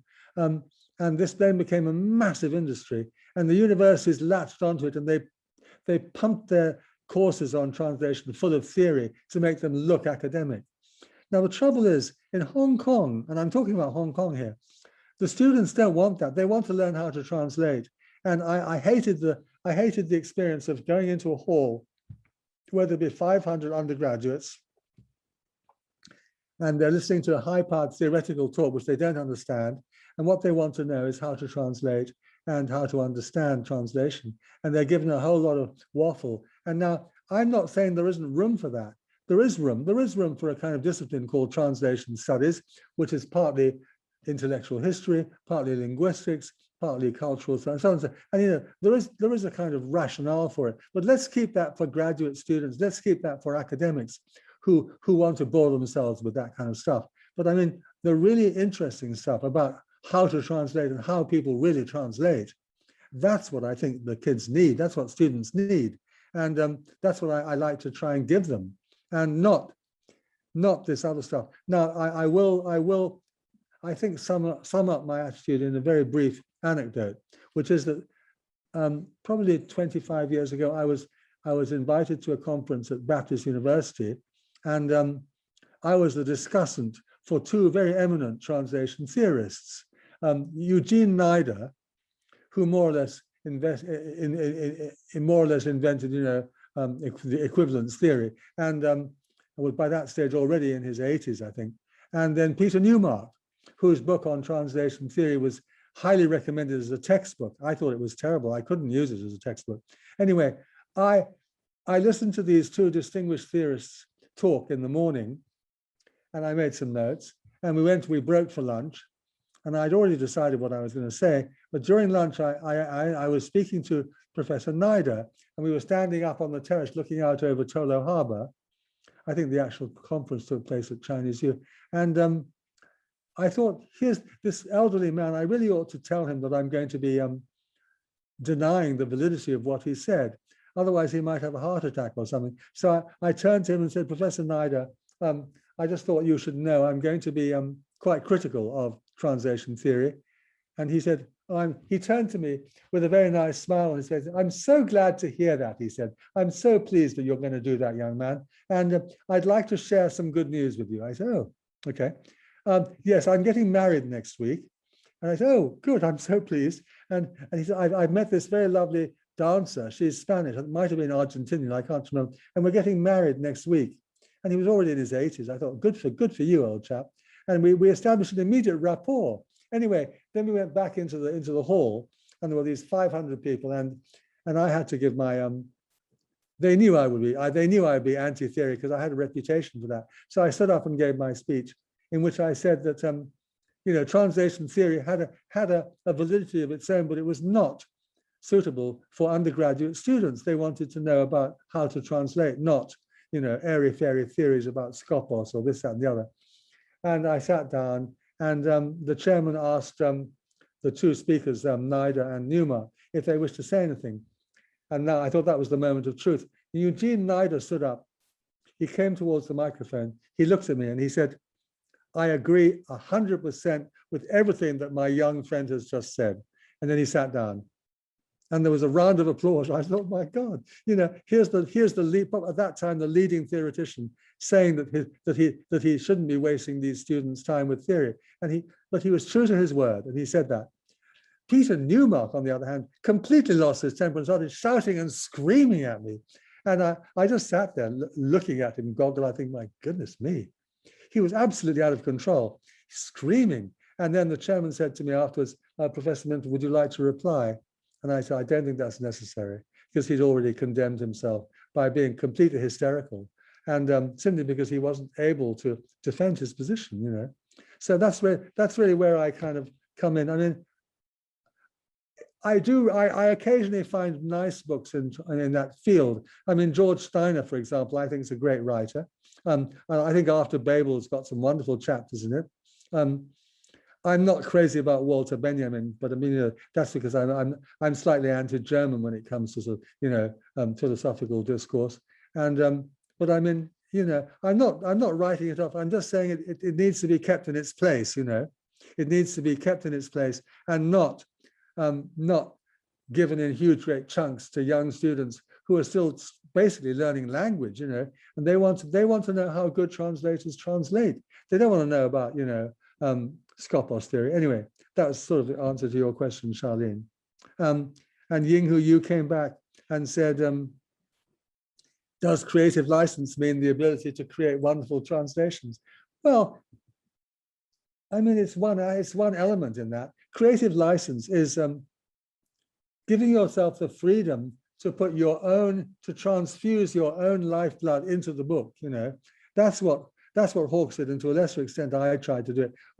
We took it on board as being part of our sort of yin yuan, our destiny, to translate this book. And therefore, we could sort of, I mean, for example, when Jia Baoyu, on 2 occasions in the last 40 chapters, he's being taught how to write a Bagu Wenzhang, and I decided to put it all into Latin, Now that's creative license, because of course, Baoyu didn't know a word of Latin. So how the hell can I justify that? But the answer is, on a deeper level, I think it works, because when I was a kid, we had to write Latin prose compositions according to certain formulae, following either Cicero's style or Tacitus. And it was just like, I realized it was just like writing Baguwen, and it works. And I was very gratified when David Hawkes said he thought it worked too. And I made sure that you didn't have to understand a word of Latin in order to read it. I double translated, in other words. So it was very, very time consuming, but it was creative license. But it was, and it worked. I don't think creative license always works. It's not the only it's not the only way to write a good translation, but you can tell when the translator hasn't got their heart in it, quite honestly. I can tell there's a particular translator I know, and he's got quite a reputation. And usually the first 2 pages are great. When you get to page 3, you can sense that he's started to lose interest, you know, and it gets sloppy, and it loses its life force, you know. It's as simple as that. It hasn't got the chi, you know. As Cao Pi said, you know, qi is at the absolute heart of literature. It's also at the heart of translation, you know. You put your lifeblood or your qi into it, you know, and what the Maoris here would call your mana, you know. You are literally, at the end of a translation, you're absolutely exhausted, you know. You have worn yourself out, putting your lifeblood into it. And that's not a complicated idea. It's a very straightforward idea. Now, someone is asking me about sexually explicit. Look, there's not a great deal in Hong Lamang, frankly. And I mean, there's not, you know, the sex in Hong Lamang is pretty light. It's not like Jinping Mei, for example. I mean, nothing was censored. There'll be no censorship, not in our translation anyway. I mean, yeah, I mean, Jia Bayu is bisexual. There's no question about that. That's not a problem. There was no censorship at all. Nothing was removed. No, I could tell you a story about the Jinping Mei bilingual edition, but that's another story. If there's time later, I'll just jot that down because that is actually quite interesting. I'll just jot it down here in case we've got time, about the bilingual edition of Jinping Mei that was published in China about 10 years ago. Okay. Oh, here. Hello, Joseph. What do I think about mainland China's translators? Oh, yes. Oh, let's talk about XYZ. I got into trouble in Shanghai by being rude about XYZ. But I mean, the poor man's died recently, and I don't like saying bad things about the dead. I don't like his translations. That's all I can say. I mean, he went and sent David his version of the Li Sa from Chu Tzu and criticized David's very, very severely. And I mean, all David and I could do was laugh, frankly. I don't think he should be translating Chinese poetry into English, full stop, you know. I mean, I have trouble translating Chinese poetry into English, and I'm a native speaker of English, and I've read quite a lot of stuff. And frankly, you know, he doesn't have the first clue how to translate into English verse. And his rhymes are absolutely ludicrous. I mean, his use of rhyme is just, it's like a beginner, you know. I'm sorry, I know he's a very distinguished professor and all the rest of it, but I mean, I better not say any more. Anyway, okay. Here we are. Somebody to everyone. Oh, critical thinking. Oh, thank you, Greenie, for giving me good marks for critical thinking. I don't know whether it's critical thinking or not. I had a friend who's a German philosopher, and he and I used to have conversations that would always end up in failure because he is a real critical thinker. And he would say to me, John, the trouble is you are not homo philosophicus, you're homo aestheticus. You basically argue according to your feelings, and that's true. I'm not ashamed of that. Anyway, here, I wonder how you adapted to different environments and managed to concentrate on your work. Your flexibility is fascinating. Well, I have to say, I didn't have any choice. I had to earn a living. I've never really had any choice. I mean, I went to China because I had no other choice. I had to leave Hong Kong. I had to leave Australia. My visa expired, and I had to go to China. And it was a real shock. I consulted my friend Pierre Rickmans the evening before I went. I said, what do you think it'll be like in Tianjin, Pierre? Oh, he said, it'll be very interesting. I wrote back to him after, why didn't you tell me it was so terrible? He said, because I think you'll learn a great deal. And indeed, I learned a great deal. It was very, very hard, very hard. We all lost huge amounts of weight while we were there, not because we didn't have food, but because we were so stressed out the whole time. They were still recovering from the Cultural Revolution. And it was a very stressful environment, but I managed to have some fun. I managed to find ways of amusing myself. I think I suppose if I'm flexible, it's in that sense. I mean, I live in New Zealand. Whoever you are, I live in New Zealand, which is not the most exciting country in the world. Very little going on here, actually. It's a beautiful landscape, but the society and the culture are quite sort of low key, I would say, if I was going to be polite. But I'm able to have some fun here. I enjoy myself. I have a few very nice friends. I listen to lots of music. I read books, and I play with my dogs. And, you know, I think that one has to find ways of making life enjoyable and meaningful. Otherwise, one might as well give up, you know. And as a translator, I always have to find more juice to put in my tank, you know, to keep me going. It's no good just looking at words on the page. It's got to be life, you know. That for me is all it's about. I mean, when I sit down and translate another story by Po Sung Ling, which is what I love to do, and now when I finish with these talks, I'm going back to Liao Jai because that's my fun thing, you know. I'm never satisfied until I feel I have lived the story, you know. I've lived it. I feel it in my bones, you know. Sorry, I'm just going to turn off this fan.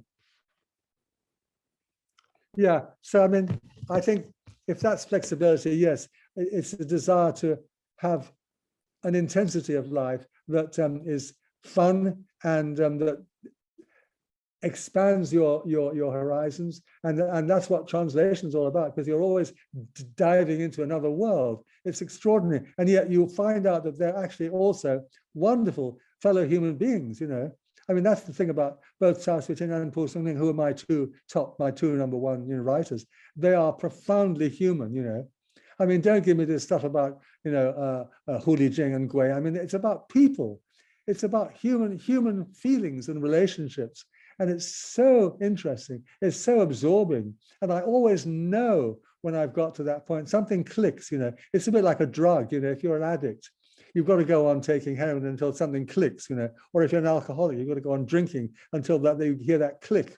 Well, I'm a translator, which is a kind of addiction, and I can always feel the click, you know, when I feel I've got it, you know, when I feel I know what this is about. I know what he's trying to say, you know, and then I can relax, and then I can go back and play around with it. An awful lot of what I really enjoy about translation is when I get to the stage when I can play around, you know, when I can have fun, and I can add this and I can take away that, and I can add a bit of spice. It's like a bit like cooking. You add a bit of spice here, a herb there, and a bit of wine there to make the sauce a bit nicer. And then you come out in the end, and if it tastes good, you're okay. You feel good, and then you can share it with your friends. You know, and that's the other great joy of translating something like Po Sung Ling, is that you can every now and then send a story to a friend, because they're not that long, you know, and they're just full of joy. I mean, Po Sung Ling has the most wonderful sense of humanity. I mean, I've just finished a tiny story called Hua Nan Changing into a Man. It's about 5 lines long, and it's about this couple who couldn't have a son for love nor money. They were unable to have a son. They had a daughter though, and but they wanted a son. Anyway, there was a kind of storm and some sort of, I'm just remembering it by memory, some sort of thunderbolt or a meteor or something struck the child, and turned the girl into a boy. And she started saying, "I'm a boy," and she called herself a boy. And the neighbors came by and gave the child a thorough examination. And sure enough, she was a boy. That's the end of the story. And it's literally about 3 lines long. And I just thought to myself, you know, in this day and age when everyone's talking about gender transition and blah, blah, blah, non-binary this, and, you know, and it just treats it with such a wonderful humor and a sense of reality, because the end of the story is everybody was so happy at the outcome, you know, there was no complication, everybody was just happy, you know. And so many of the stories are like that they go through all sorts of complicated twists and turns. Some of the plots are very, very complicated, involving several reincarnations, you know, but in the end, things work out. And not always, of course, there are some pretty tragic ones as well, but things on the whole work out, and you get a sense of real satisfaction. Anyway, enough about that. Anyway, could you explain why some translation from the 1920s used Latin? Oh, yes. Well, you're talking about the Jinping Mei by Lao She. Lao She did most of the work. You know, Lao She, the novelist, the Manchu, he was in London. He was getting paid to teach Chinese at the London University School of Oriental and African Studies. And he met this guy called Acton, who was a retired military colonel, I think, living on rather a generous pension. And he was interested in comparative psychology. And someone told him that this novel from China called Jinping Mei would be a great book about Chinese ways of behaving. And he struck up a conversation with with Lao She in the bar. And Lao She was looking for somewhere to live because he was pretty hard up. Anyway, Acton offered him a room in his flat and said, "You can come and stay with me, but I'd like you to help me translate this famous novel." And he mentioned Jin Ping Mei. And Lao She, of course, knew all about Jin Ping Mei. And he wrote the entire first draft because his English was quite good, but he never wanted to admit it. So his name, it's never mentioned in mainland China as part of his work. But he must have spent 3 or 4 years producing a rough draft, and then Acton put it into good English. Now, when it first came out, the laws in Britain about obscene publications were very strict. So they had to put anything about sex was in Latin. Subsequently, when it was republished about 10 or 15 years ago, they put all the Latin bits back into English. So rules of censorship changed a great deal in the UK. And of course, the big case was Lady Chatterley's Lover, the D.H. Lawrence novel, which has some very graphic sex scenes in it. And that was what led to the change in the rules about censorship. So it was a famous case. So now you can buy the Jin Ping Mei with no Latin. And this is where I can give you my story, because they decided in the mainland to publish a bilingual Jin Ping Mei using this translation. And but they refused to print the Chinese, the naughty bits in Chinese had to be left out because the censorship was so strong. So if you go through the bilingual edition, there are little footnotes saying in the Chinese side saying we've left out 324 characters here, but it's all in the English, you see. So you can kind of, it's a kind of funny a sort of game you can play about all the bits they've left out. All the good stuff's going to be in the English, and that was because of the censorship laws in China. Anyway, question from Sharon. Oh, I think I know, Sharon. Yes. I wonder whether you think the creativity we should exercise in translation always has to be justifiable in some way. Oh my gosh. I think I've said pretty much what I have to say. I mean, of course, there are people who really hate any kind of freedom, you know, of any kind. I mean, you know, political freedom, emotional freedom, literary freedom, they'll come down on you. There'll always be people like that. There are people who hate David Hawkes' translation. They think it's much too free. Well, I mean, you know, good for them. I don't mind. Each to their own. I mean, I don't think one has to justify creativity ever. I think creativity is a kind of holy grail. You know, if without creativity, you know, we might as well just pack it in, you know, right now and go home, you know, and forget about the whole business. You know, I mean, I don't think you have to just justify it. No, I think that, I mean, there are people who just make stuff up, you know, with no particular reason, and they're just fools, you know, and it's pretty transparent. But I mean, a good creative translator is literally cutting off a pound of their flesh and putting it into the book, and they don't need to justify that. You can tell that they're doing it for the right reason. I don't think they need to justify it, you know. David never justified any of his freedom. In fact, he kept it pretty secret. I had to go and discover it for myself, you know. It's very, very amusing. I recommend you to read Fan Chengyu's forthcoming book because he's gone into it in even more detail. Oh, Gilbert. Hello, Gilbert. How nice to see your name here.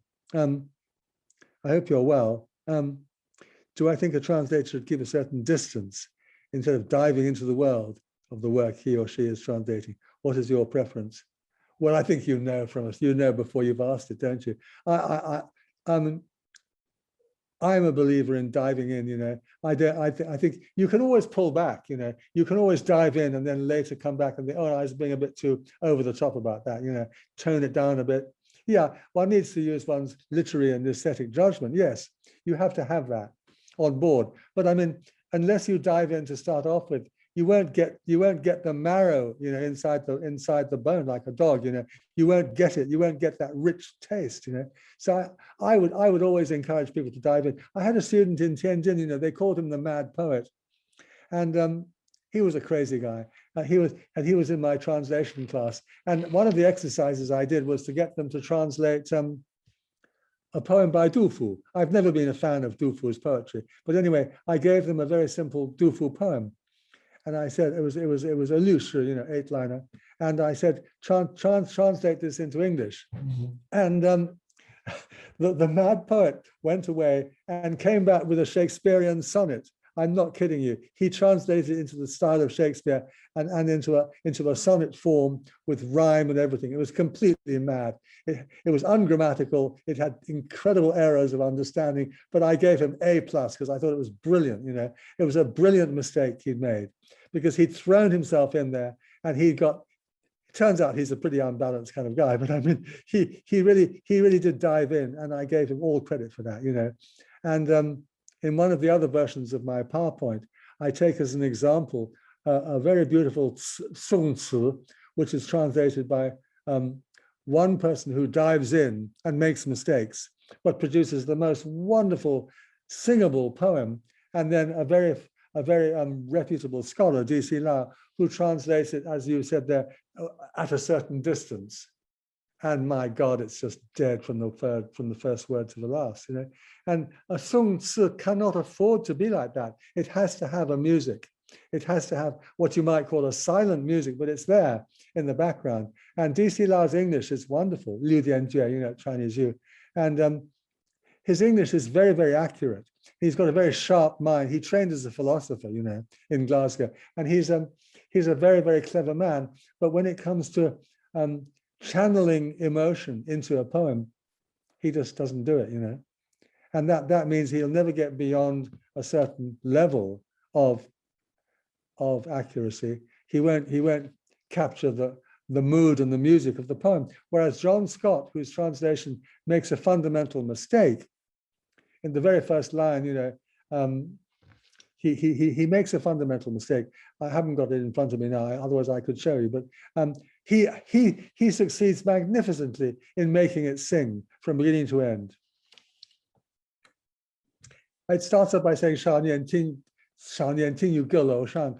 When I was a boy, I heard the rain in a house of song, 阁楼, in a sing-song house, in a brothel. And basically, he construes that line as 少年听有阁楼上. I heard the song of the rain, which of course is not what it means, but it's magnificent. And he calls the poem a rain song, and it turns into a spectacularly singable kind of blues about listening to the rain, singing a song. So I would give him A+ again, you know, and I give DC about B-, you know. Well, I think we've sort of reached the end of questions. I think it's only left for me to, Juliet. Hi, Juliet. I'm sorry about my comments on Professor XYZ, but I can't help it, you know. And, you know, that's the way it is. And I said the same in Shanghai. They were very shocked. That was 2 years ago when I was there. But, you know, no one else will say it, I will, you know, because I have my reasons for saying it, you know. And, yeah. And I'm sorry there were some problems with my PowerPoint. That's my fault because I kept making copies of it and the copies all got muddled up. And there was a lot more stuff to say, but I think I pretty much exhausted myself saying what I did say. So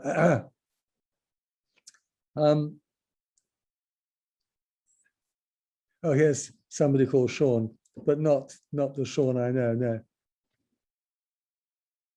Oh my goodness, can the I Ching guy give you advice on translation?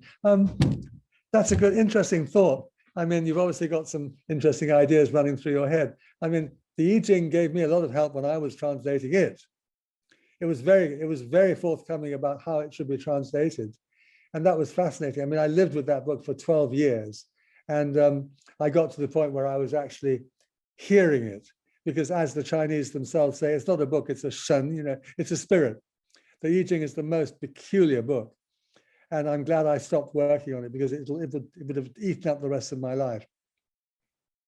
And there's too much good Liao Jai to be having fun with, to spend the rest of your life with the I Ching. But it is an extraordinary book. And it kind of guides you as to how to translate by simply pointing you in the right direction, you know. And all of what it says about, you know, as you say about yin and yang, about as you know, Bruce Lee said, be like water, you need to let it flow, you need to allow yourself to hear the voice and let that voice flow through you. And I realized towards the end of those 12 years that I was becoming more and more like my sister. Now, my sister, who's a very lovely person, she's about 6 years younger than me. No, 3 years. 3 years younger than me. My sister is a psychic medium. That means that she earns a living by going into a trance and hearing the voices of departed spirits. And I don't do that. I can't do that, but she does. And she has a lot of people who come to see her when they want to communicate with the departed.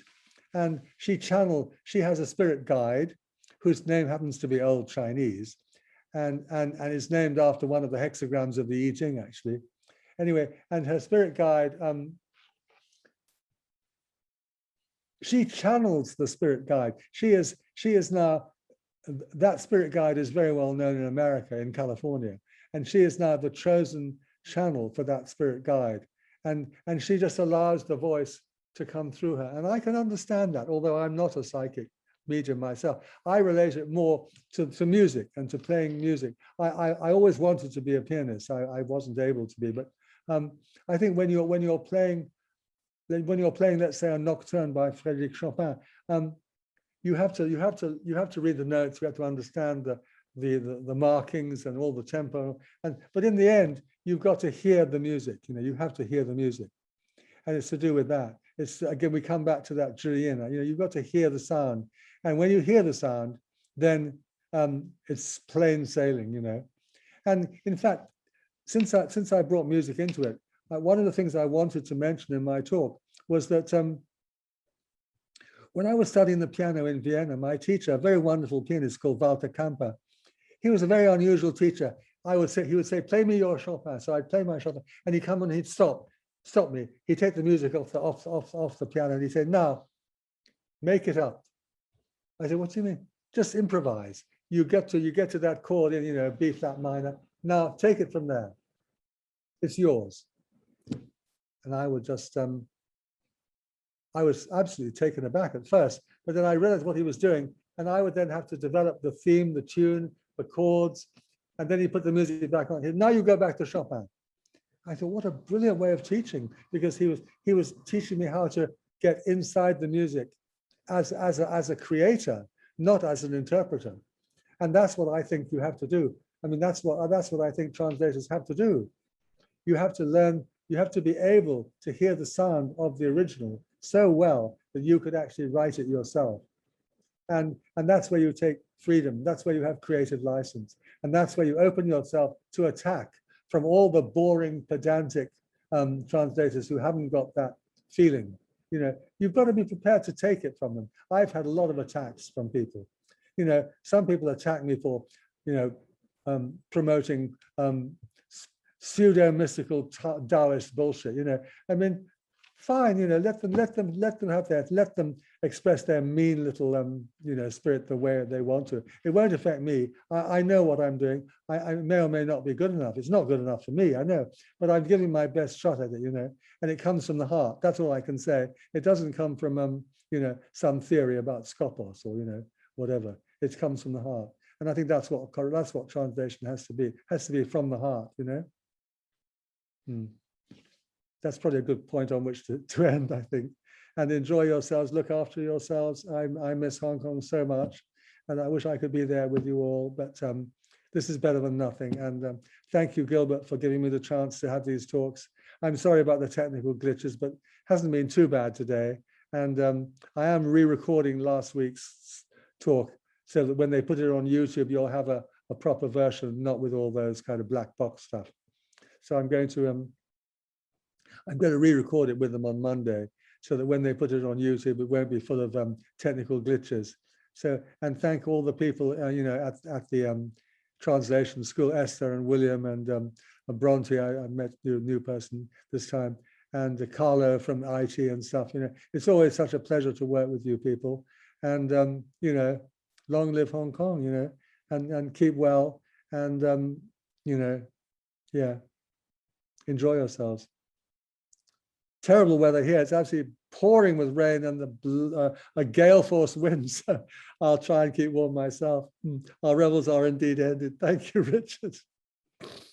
Yeah, absolutely. You know, that's absolutely. Long live Hong Kong. Yeah, blessed place.